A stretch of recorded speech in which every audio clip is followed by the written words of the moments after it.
প্ৰেম মানে কি?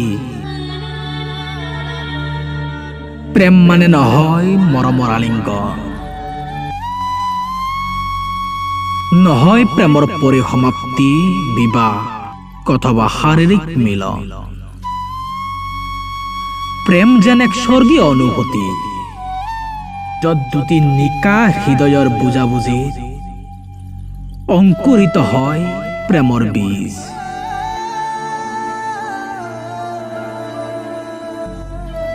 য'ত নাথাকে উচ্চ নিচ জাতিকুল, ভাষা বৰ্ণৰ ভেদাভেদ। প্ৰেমক নগ্নতাৰে নহয়, হৃদয়ৰে অনুভৱ কৰা। প্ৰেম মানে হৈছে আশা প্ৰত্যাশা, আস্থা ভৰসা। সঁচা প্ৰেম যে মুক্ত, ই চৰ্তহীন।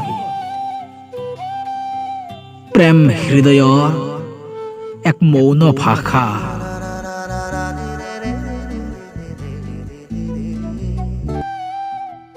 প্ৰেমৰ সুগন্ধিৰ বাবে পৃথিৱীখন ইমান ধুনীয়া। প্ৰেমৰ সুগন্ধিৰ বাবে পৃথিৱীখন ইমান ধুনীয়া, যাৰ পৰশে কঢ়িয়াই আনে জীয়াই থকাৰ এক সুন্দৰ মাদকতা।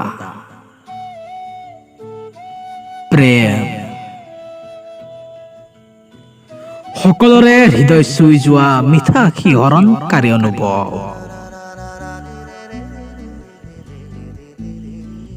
মনৰ বেদনা আঁতৰাই প্ৰেমে দিব পাৰে জীৱনক এক নতুনত্ব, পাৰে দিব সুগম পথৰ সন্ধান, যদিহে সেই প্ৰেম নিস্বাৰ্থ।